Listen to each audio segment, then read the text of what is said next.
पानी की बिल्कुल समझ नहीं है, सो ठीक है चल पिल। अरे मोहिनी, पापा से ऐसे बात करते हैं क्या? सारी तमीज भूल गई हो। ओह मॉम प्लीज, इतनी बड़ी भी कोई बात नहीं हुई, सो डोंट ओवर रिएक्ट। ऐसे ही दिन बीतते हैं जिसमें मोहिनी के तौर तरीके, रहने और बात करने का ढंग उसकी मम्मी पापा को परेशान करने लगता है। भला कोई मानेगा कि ये मेरी बेटी है? रीति रिवाज और संस्कारों से तो इसका दूर दूर तक कोई नाता नहीं, और अब तो लगता भी नहीं कि कभी होगा। अरे ऐसे कैसे नहीं होगा? लड़कियां सारे नखरे अपने माँ बाप को ही दिखाती है।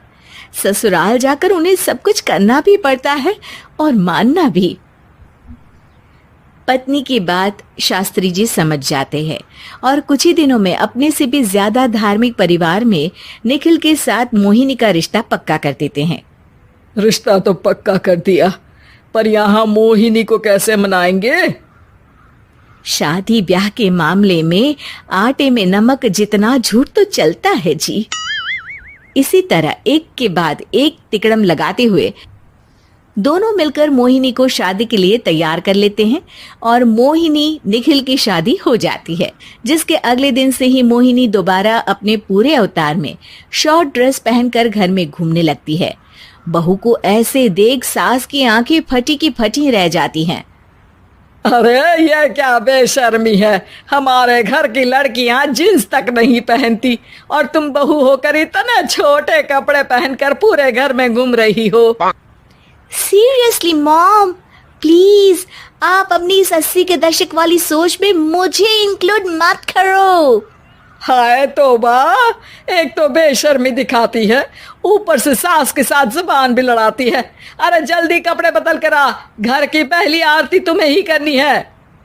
इतनी देर में निखिल भी वहां आ जाता है। माँ पापा आने वाले हैं, पूजा का सारा सामान तैयार है ना? ये पूजा हमेशा मेरे बॉयफ्रेंड्स के पीछे पड़ी रहती थी और अब हस्बैंड के पीछे भी आ गई। मोहिनी की बातें सुन सास तो अपना सिर पकड़ लेती है, लेकिन निखिल किसी न किसी तरह उसे पूजा के लिए कन्विंस करके कपड़े चेंज करने के लिए भेज देता है, जिस पर पूजा खत्म होने के बाद वो एक बार फिर अपनी शॉर्ट ड्रेस में आ जाती है। बहू, ये क्या तरीका है? संस्कार नाम की कोई चीज है या नहीं? नहीं ससुर जी, संस्कार मेरा दूसरा बॉयफ्रेंड था, अब तो मेरा उससे कोई कांटेक्ट नहीं है। मोहिनी का जवाब सुन के ससुर तो भगवान नाम जपते वहां से चले जाते हैं, लेकिन सास बहू के बीच कहासुनी फिर शुरू हो जाती है, जिसे इग्नोर करते हुए मोहिनी घर से बाहर चली जाती है और देर रात घर वापस आती है। मोहिनी, मैं जानता हूँ कि तुम विदेश में रही हो और तुम्हें वहीं की आदत है, पर यहाँ चीजें कुछ अलग है। अगर तुम उस हिसाब से कुछ एडजस्ट कर लो तो सबके लिए सही हो जाएगा।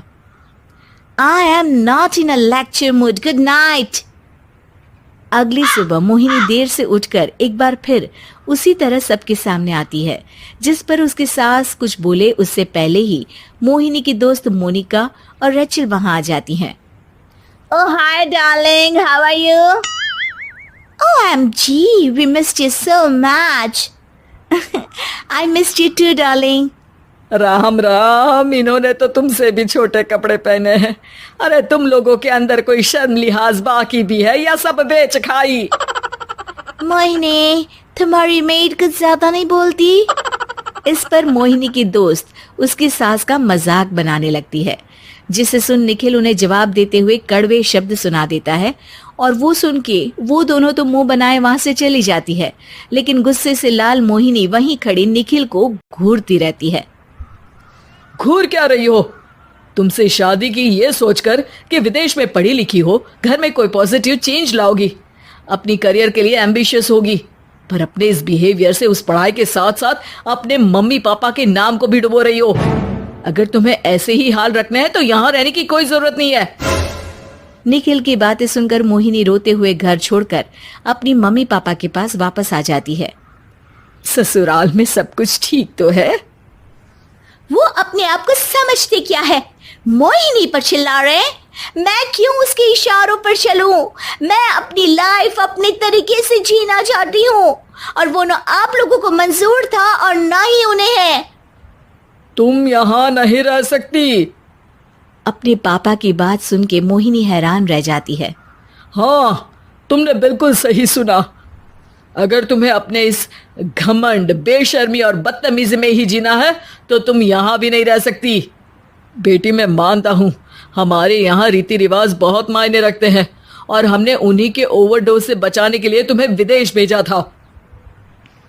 एक लड़की जो शादी करके घर और बच्चे संभालती है, उससे तुम अपने आप को ज्यादा समझ सको इसके लिए भेजा था।